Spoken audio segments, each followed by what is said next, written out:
오늘 함께 나눌 말씀은 요한복음 14장 10절에서 14절입니다. 함께 읽겠습니다. 내가 아버지 안에 거하고 아버지는 내 안에 계신 것을 내가 믿지 아니하느냐. 내가 너희에게 이르는 말은 스스로 하는 것이 아니라 아버지께서 내 안에 계셔서 그의 일을 하시는 것이라. 내가 아버지 안에 거하고 아버지께서 내 안에 계심을 믿으라. 그렇지 못하겠거든 행하는 그 일로 말미암아 나를 믿으라. 내가 진실로 진실로 너희에게 이르노니 나를 믿는 자는 내가 하는 일을 그도 할 것이요 또한 그가 보다 큰 일도 하리니 이는 내가 아버지께로 감이라. 너희가 내 이름으로 무엇을 구하든지 내가 행하리니 이는 아버지로 하여금 아들로 말미암아 영광을 받으시게 하려 함이라. 내 이름으로 무엇이든지 내게 구하면 내가 행하리라. 아멘. 지난주에는 제가 실수로 이 녹음을 하다가 알람이 울리는 바람에 녹음이 딱 중단됐어요. 그래서 제가 그 영상을 유튜브에 올리지 못했습니다. 죄송합니다. 제가 뭐 따로 죄송하다는 말을 드릴 방법이 없어서 지금 죄송하다는 말씀 드리고, 오늘 말씀은 빌립이, 제자 중에 한 사람 빌립이 예수님한테 좀 하나님 좀 보여달라라고 요청을 했을 때 예수님이 정색을 하시면서, 물론 정색하셨다는 얘기는 성경에 없지만, 나를 봤는데 아버지를 왜 봐야 돼? 나를 본 자는 이미 아버지를 본 거야 라고 하면서, 이게 잘못하면 사실은 그 당시에 다른 사람들이 듣기에는 완전 신성모독적인 발언인 거죠. 내가 하나님 아들이기 때문에 나를 봤으면 아버지를 볼 필요 없다. 아버지를 본 것이다. 아버지와 나는 하나다. 이렇게까지 말씀하셨어요. 그리고 나서 계속 설명하셨는데, 내가 아버지 안에 거하고 아버지는 내 안에 계신 것을 내가 믿지 아니하느냐. 그러니까 이게 하나님은 예수 그리스도 안에, 예수님은 하나님 안에. 이게 굉장히 모호하기도 하고, 이게 되게 추상적이기도 하고 형이상학적인 그런 얘기 같은데, 그렇게 표현했지만 사실은 다른 말로 표현한다면 하나다라는 것입니다. 그러니까 이 수학에서 집합기호에서 A는 B에 속해 있고 B는 A에 속해 있다. 이런 뭐죠? A는 B라는 얘기죠. 그 얘기입니다. 근데 너무 어렵게 자꾸 생각하는데, 하나님과 나는 하나다라고 말씀하셨고, 이 말조차도 내가 스스로 하는 게 아니라 아버지께서 내 안에 계셔서 그의 일을 하시는 것이다. 예수님, 내가 그냥 지금 하는 말이 나 스스로 하는 얘기가 아니야. 지금 하나님께서 내 입을 빌어서 지금 얘기하시는 거야. 그러니까 이거는 완전 확증됐잖아요. 이건 그러면 하나님이 예수 그리스도 안에, 예수 그리스도가 아버지 아래 있는 것은 이거 분명하구나. 예수님이, 인간 예수님이 얘기하신 게 아니라 지금 아버지가 내 안에 계셔서 그의 일을 지금 하시는 거구나. 그러면서 말씀하시기를, 내가 아버지 안에 거하고 아버지께서 내 안에 계심을 믿으라. 그렇지 못하겠거든 행하는 그 일로 말미암아 나를 믿으라. 예수님이 우리에게 믿음을 가지라고 얘기하실 때 안 보여준 채로 믿으라고 강요한 적이 없으세요. 심지어는 도마한테도, 도마가 예수님 부활한 거를 못 봤거든요. 도마만 못 봤어. 그래서 못 봤으니까 나는 못 믿겠다 이러고 있는 거죠. 그런데 예수님이 오셔서, 야, 이리 와서 내 손에 여기 못 자고 있으니까 여기다 손가락 넣어봐라. 옆구리에 창 자고 있으니까 손으로 한번 넣어봐라. 그리고 못 믿겠으면 보고라도 믿어라. 예수님은 보고라도 믿으라는 쪽이지, 물론 안 보고 믿는 것이 더 복되다고는 하셨지만, 안 믿어지면 보고라도 믿으라는 말씀을 주셨고, 하나님이 우리에게 기도했는데 응답이 하나도 없고 살아계신 증거가 하나도 없고, 그렇지 않습니다. 우리가 그것들을 경험해놓고도 잊어버리고 받아놓고도 안 받은 척 잊어버리고 망각하니까 그게 문제인 것이지, 하나님의 살아계심은 늘 보여주세요. 근데 주의할 것은, 내가 원하는 방식대로 보여달라고 얘기하는 것은 하나님께 접근하는 올바른 태도가 아닙니다. 하나님 지금 이 자리에 나타나세요 라고 얘기한다면 그걸 하나님이 듣는 순간 내가 주고 하나님이 종이 돼요. 그건 말이 안 되는 거죠. 그런 관계는 하나님이 용납할 수도 없고 저조차도 원하지 않습니다. 내가 시키는 대로 움직이는 하나님이라면 나보다 수준 높은 분이 아니란 얘기밖에 안 돼요. 저는 그런 하나님 믿고 싶지 않습니다. 저는 하나님 밑에 가서 있고 싶지 하나님 위에 올라가고 싶지 않아요. 그럴 수도 없고, 괜히 그런 생각하다가 아담이 실패했고 사람들이 자꾸 교만해졌는데, 하나님은 내 말대로 움직이시는 분이 아니라 내가 하나님대로 움직일 때 하나님이 약속하신 것들을 보게 되어 있습니다. 그래서 예수님도 야, 내가 행한 일을 보면 그 분명하지 않니? 그걸 보고라도 믿어라. 그러면서 정말 믿기 어려운 얘기를 또 하셨어요. 내가 진실로 진실로 너희에게 이르노니. 예수님이 말씀하실 때 그냥 말씀하실 때가 있고요. 진실로 붙여서 말씀하실 때가 있고, 진실로 진실로 붙여 두 번이나 반복하실 때가 있는데, 두 번 반복했다는 것은 두 가지 의미입니다. 첫 번째, 굉장히 중요하다. 그리고 사람들이 믿기 힘들 것이다. 이 두 가지입니다. 나를 믿는 자는 내가 하는 일을 그도 할 것이요. 조금 살짝 제가요, 약간 이런 느낌이 옵니다. 벌써 그보다 큰 일도 하리니. 제가요? 예수님, 감히 제가 예수님보다 큰 일을 한다고요? 믿어지지 않죠. 근데 예수님이 진실로 진실로, 좀 전에 뭐라고 하셨어요? 내가 말하는 게 아니야. 하나님이 내 안에 계셔서 지금 일하시는 거야. 그러면서 진실로 진실로 말하는데, 네가 내가 하는 일을 하게 될 것이다. 예수님의 능력의 근원은 성령님이셨습니다. 그러니까 예수님이 인간의 능력으로 하신 게 아니에요. 예수님 공부를 많이 하시거나 목수일을 열심히 하시다가 뭔가 깨달음을 얻었기 때문에 하신 게 아니라 오직 성령님의 능력으로 하셨고, 우리는 그 성령님을 가지고 있습니다. 예수님이 받은 성령님을 우리도 똑같은 성령님을 가지고 있습니다. 열화 버전이 아니라 똑같은 성령님을 우리는 가지고 있습니다. 그래서 대를 이어서 가다 보니까 유전자가 뭔가 결함이 생겨서 우리가 좀 예수님보다 못한 게 아니라 대를 이어서 똑같은 유전자가 전달되고 예수님이 받은 성령님을 우리도 똑같이 받았습니다. 마치 뭐와 같으냐면 건전지 안에 있는 전기하고 지금 선풍기를 돌리는 전기하고 똑같은 전기고요. 이 전기가 정전기를 일으키는 전기이면서 벼락을 때리는 전기도 똑같은 종류의 전기입니다. 그 양에 따라서, 그 필요에 따라서 양을 조절할 뿐이지 전기라는 것을 가지고 있는 것은 똑같은 것이죠.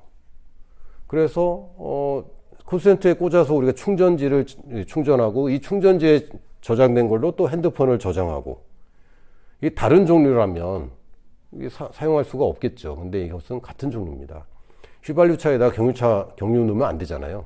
다른 종류를 넣으면 안 되는데, 전기라는 것은 오직 한 종류만 있습니다. 플러스 마이너스 전자가 움직이고 하는 이 전기는 오직 한 종류이기 때문에, 물론 이제 전압에 따라서 전류량에 따라서 이게 뭐 잘 되기도 하고 터지기도 하고 안 돌아가기도 하고 할 뿐이지 그 본질은 같습니다. 우리도 성령님을, 예수님과 동일한 성령님을 가졌기 때문에 필요에 따라서 예수님이 하셨던 일을 할 수 있는 것은 당연합니다. 같은 성령님을 우리가 받았고, 또 예수님이 뭐라고 말씀하셨냐면 너희는 내 몸이다 그러셨어요. 오늘도 우리가 성찬식을 할 텐데, 우리가 떡을 먹는 그것을 기념하는 이유는 우리가 예수님의 몸이 되었다는 것을 우리가 체험으로, 느낌까지 동원해서 우리가 다시 한번 상기시키는 거죠. 우리 몸은 뭘로 이루어져 있나요?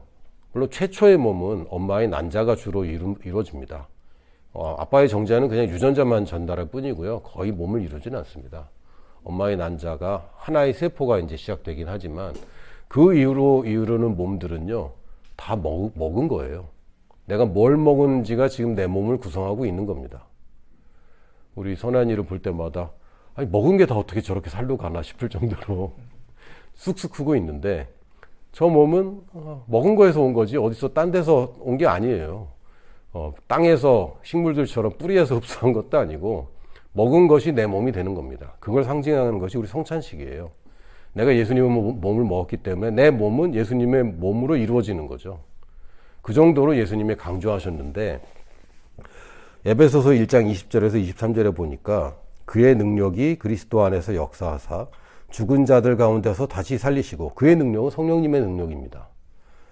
죽은 자들 가운데서 다시 살리신 부활의 능력, 예수님이 발휘한 가장 큰 능력, 스스로 부활한 능력이 성령님의 능력이었고, 하늘에서 자기의 오른편에 앉히사 모든 통치와 권세와 능력과 주권과 이 세상뿐 아니라 오는 세상에 일컫는 모든 이름 위에 뛰어나게 하시고, 예수님이 지금 왕좌에 앉으셨죠.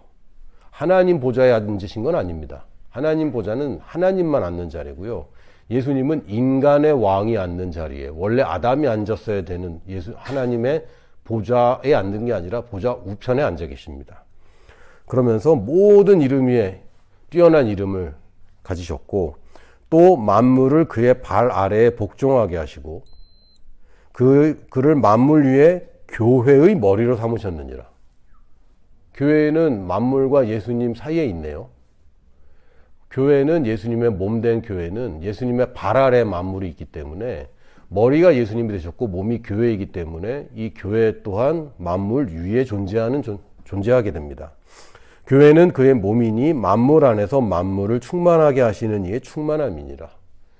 그러니까 우리가 무슨 교회, 보내는 교회, 뭐 받는 교회도 있겠죠. 어딘가에는 보내는 교회, 받는 교회 뭐 다양하게 있겠지만 그런 지역교회 이름의 교회가 아니라 성도들의 모임인 교회는 예수님의 몸이고 예수님의 몸은 만물 위에 군림하는 위치에 있습니다. 그래서 예수님이 손을 사용해서 하셨던 일들을 교회가 다 할 수 있고요. 예수님이 입을 사용해서 하셨던 모든 일들을 교회가 할 수 있습니다. 근데 이게 왜 안 될까요? 안 믿어서 안 되는 거죠. 믿으면 되게 되어 있는데 이 사실을 예수님이 진실로 말했지만 사람들이 잘 믿지 않습니다. 그리고 그냥 일부분만 우리는 예수님보단 못하다라는 생각에 쩔어져 있습니다. 물론 예수님보다 못하다는 건 맞긴 하지만 그렇다고 하는 일의 능력에 있어서 예수님보다 못한다라고 얘기하면 성경에서 말하는 것과 반대되는 얘기를 하게 됩니다. 우리는 뭐라고 얘기합니까? 우리는 예수님보다 못하지. 그런데 예수님 하신 일은 우리도 할 수 있어 라고 말해야 맞습니다. 근데 여기서 그보다 더 큰 일을 하신다고 그랬어요. 아니, 하시는 게 아니라 하게 된다고 말씀하셨어요. 우리가 예수님과 같은 일만 해도 이거는 너무 대단한데 예수님보다 더 큰 일을 할 수 있다는 게 이게 가당키나 한 일인가. 그리고 예수님이 계실 때야 더 큰 기적들이 이루셨지만 예수님이 현재 안 계신데 더 큰 일을 할 수가 있겠는가.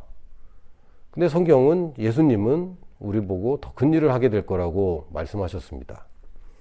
가만 생각해 보면 이거 참 어려웠거든요. 저도 예수님보다 더 큰 일을 할 수 있다는 게 도대체 뭔가. 물론 예수님이 못 해본 일을 제가 한 것도 있긴 있습니다.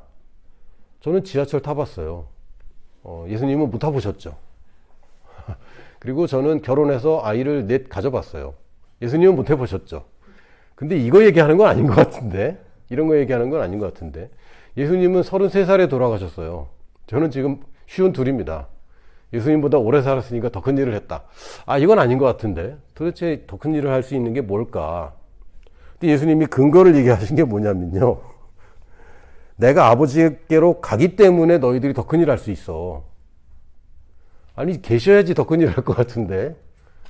근데 아버지께로 가기 때문에 더 큰 일을 네가 할 수 있다 라고 말씀하셨고, 예수님보다 더 큰 일을 할 수 있는 이유가 예수님의 이름을 사용할 수 있기 때문에 더 큰 일을 할 수 있다고 하셨습니다.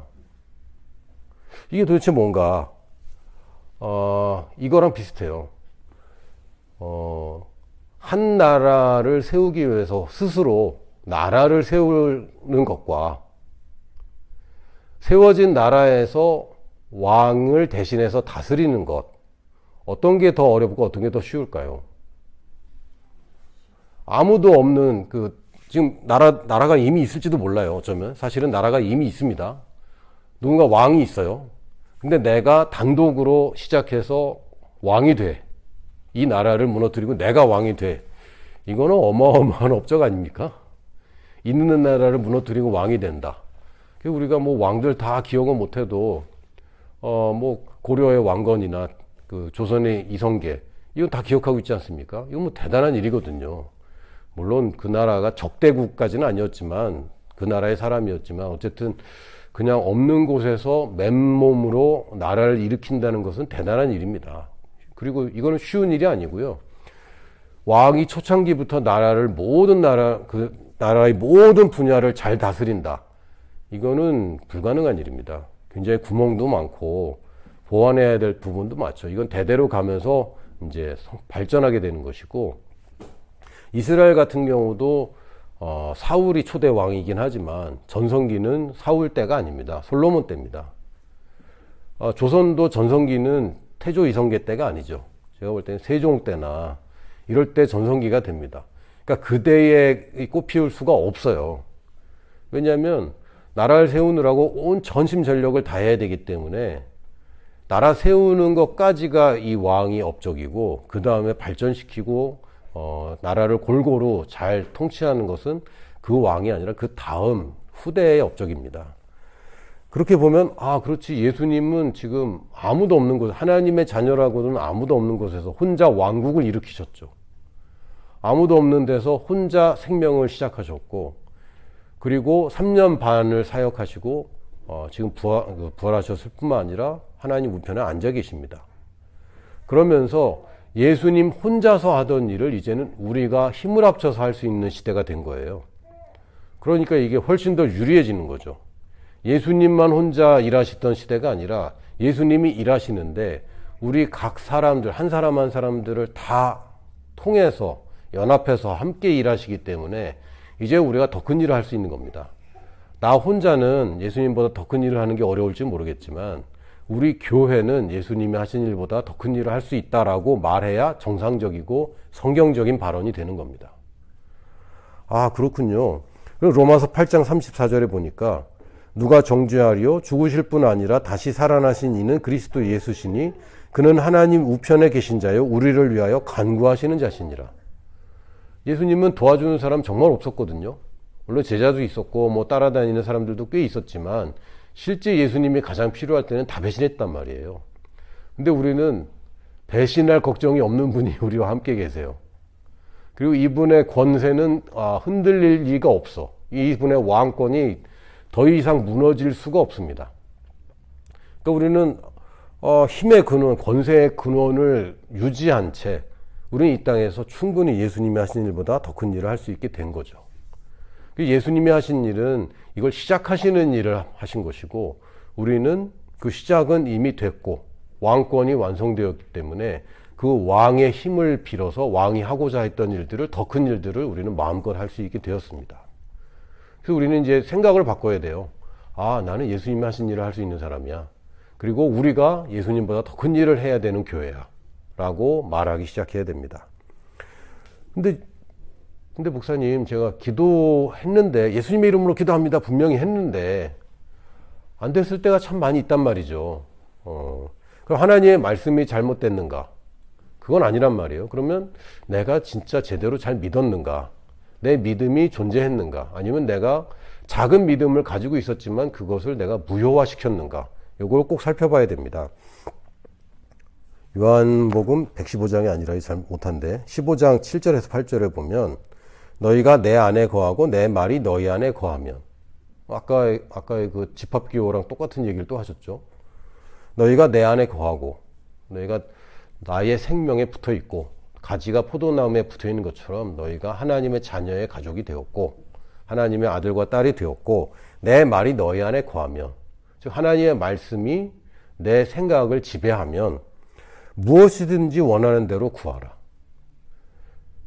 무엇이든지 원하는 게 먼저이고 내가 원하는 게 있으니까 거기서 말씀을 찾아서 적용하는 그 수준이 아닌 거예요, 사실은.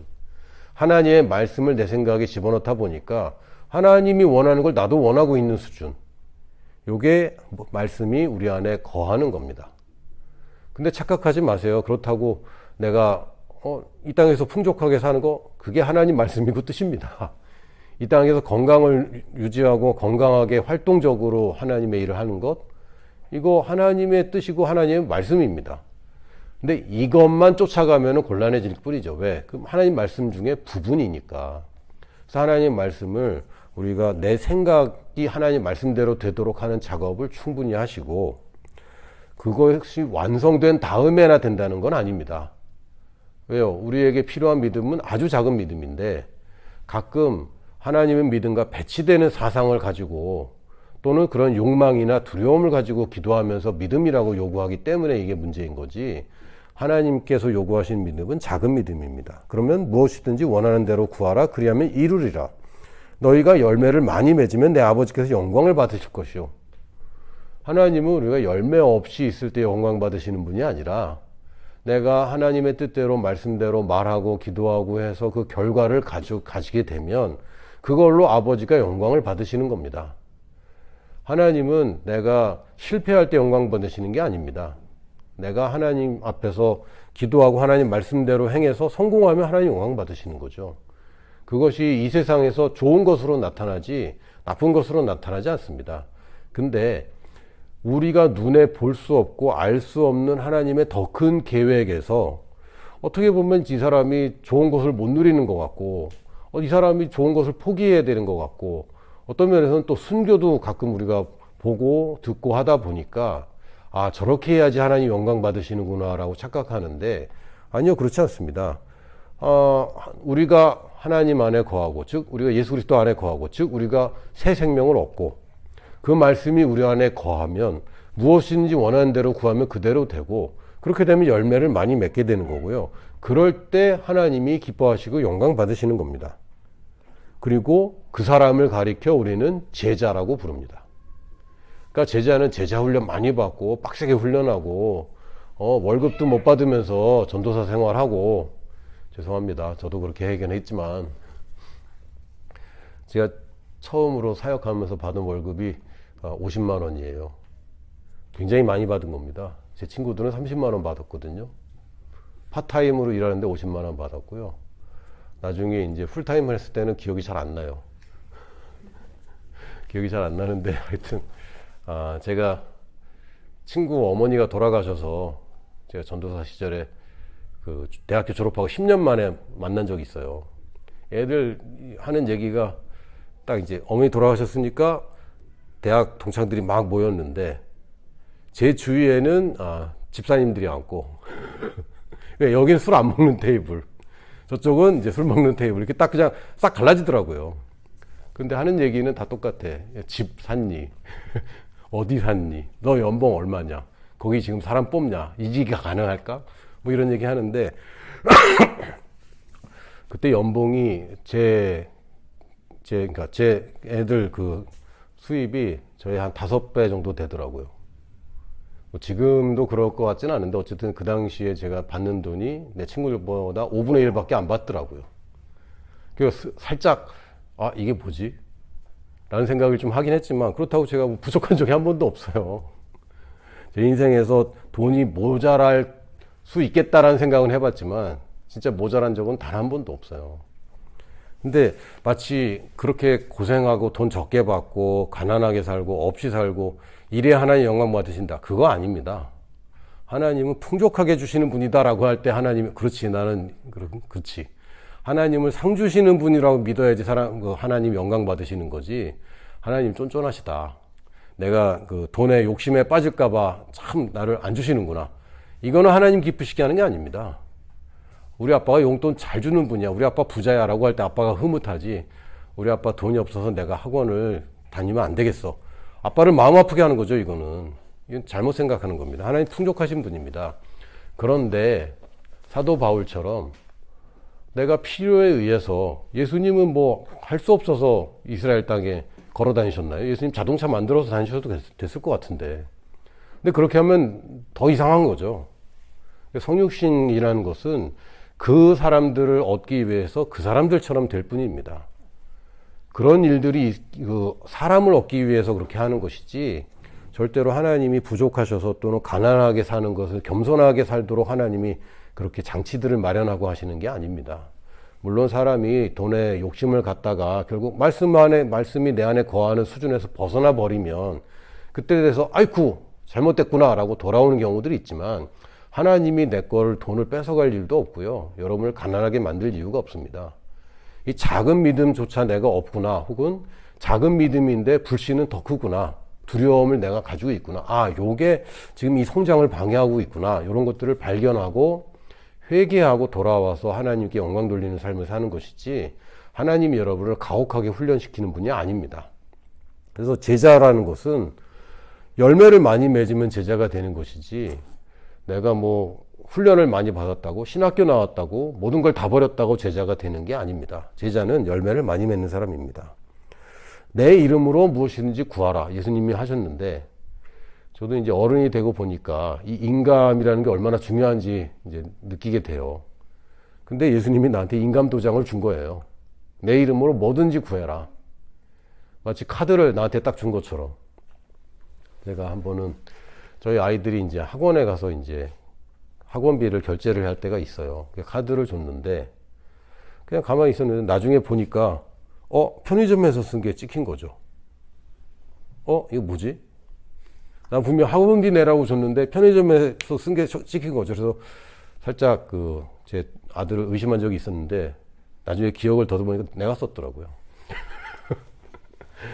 근데 카드를 주는 거는 좀 생각하게 돼요.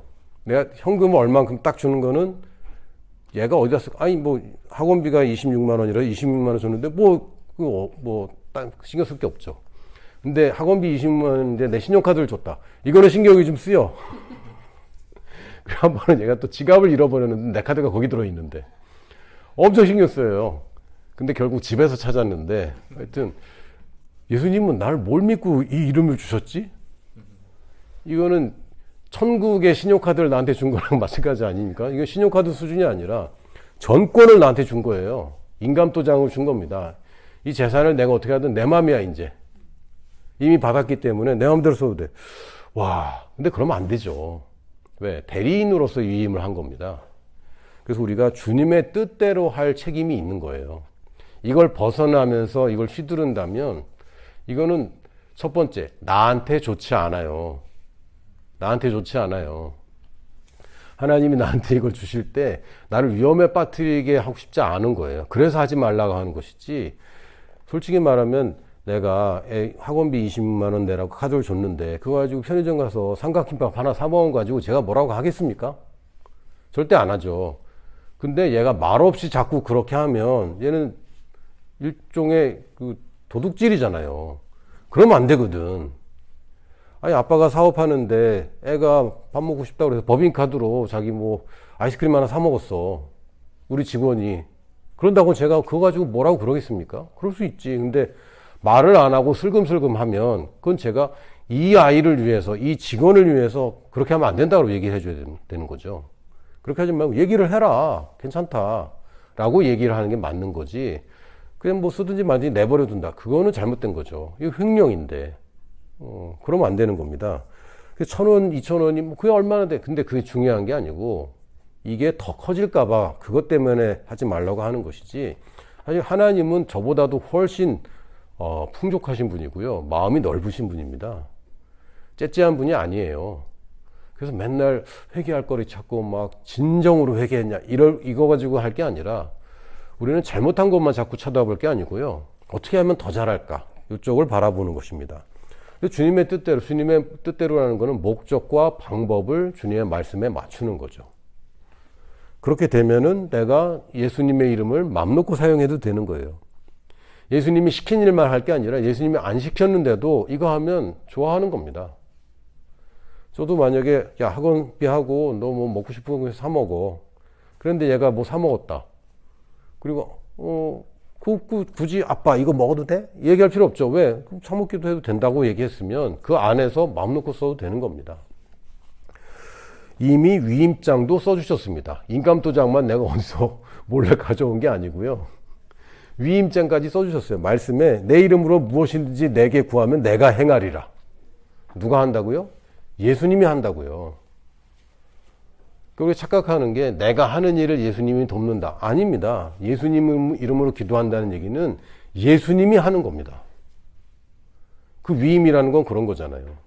내가 위임장을 받아서 부동산 계약을 하면 위임한 그분이 한 거잖아요. 내가 도장을 찍으면 그분의 도장을 찍으면 그분이 한 거가 되는 거지 내가 계약을 한 게 아니죠. 예수님이 내 이름으로 무엇이든지 구하면 내게 구하면 내가 행하리라. 예수님의 이름으로 기도한다는 건 예수님이 한다는 얘기입니다. 근데 예수님이 했는데 안 어울릴 거를 기도하는 건 되게 이상한 거예요. 예수님, 저 대신 원수를 갚아주세요. 우리 옆에 저의 그 경쟁 업체가 들어왔으니 저 업체는 쫄딱 망하게 해주세요. 예수님이 막 그 저주를 퍼부어서 그 업체를 망하게 한다. 그림이 이상하잖아요. 예수님이 하셔야 되는데 야, 그건 내가 못한다. 둘 다 잘되게 하는 쪽으로 기도를 해봐라 라고 말씀하시겠지. 그 집도 잘되고 우리 집도 잘되고. 예수님의 능력을 우리가 과소평가하고 걱정과 두려움으로 자꾸 잠식되다 보니까 예수님이 하신다는 걸 자꾸 까먹고 내가 하는데 예수님이 도와주세요. 이렇게 갑니다. 아닙니다. 예수님의 이름으로 구하는 것은 예수님이 행하는 것이다. 그래서 우리는 인감도장과 위임장을 받았기 때문에 이제 예수님이 하시는 일을 우리가 대신할 수 있게 된 겁니다. 그 열매 맺는 삶이 바로 제자의 삶이고, 제자의 삶은 희생하는 삶이 아니라 열매 맺고 풍성한 삶을 사는 겁니다. 자, 필요한 거는 오직 한 가지입니다. 작은 믿음 하나면 됩니다. 마태복음 17장 20절, 이르시되 너희 믿음이 작은이라고 번역되어 있지만 사실 없는 까닭이다. 원래 번역은 아피스타스라고 해서 불신 혹은 믿음이 없음을 얘기합니다. 믿음이 작다고 하면 안 돼요. 왜냐하면 작은 믿음이 있으면 된다고 그러셨거든요. 뒤에서는. 그러니까 번역이 잘못된 거예요, 이건. 그래서 이르시되 너희 믿음이 없는 까닭이니라. 진실로 너희에게 이르노니 만일 너희에게 믿음이 겨자씨 한 알만큼만 있어도 이 산을 명하여 여기서 저기로 옮겨지라 하면, 여기서 하면이라는 건 말한다는 뜻이죠. 옮겨지라 말하면 옮겨질 것이요 또 너희가 못할 것이 없으리라. 작은 믿음이면 됩니다. 우리 앞에 있는 부정적인 상황이나 특히 이게 소식으로 우리한테 전달이 되는데, 부정적인 생각과 부정적인 생각은 거의 일치합니다. 여러분이 부정적인 상황을 보면 부정적인 생각이 들 수밖에 없어요. 제가 여기다 써놓은 거는 그 근사치를 표현한 수학 기호입니다. 비슷하다.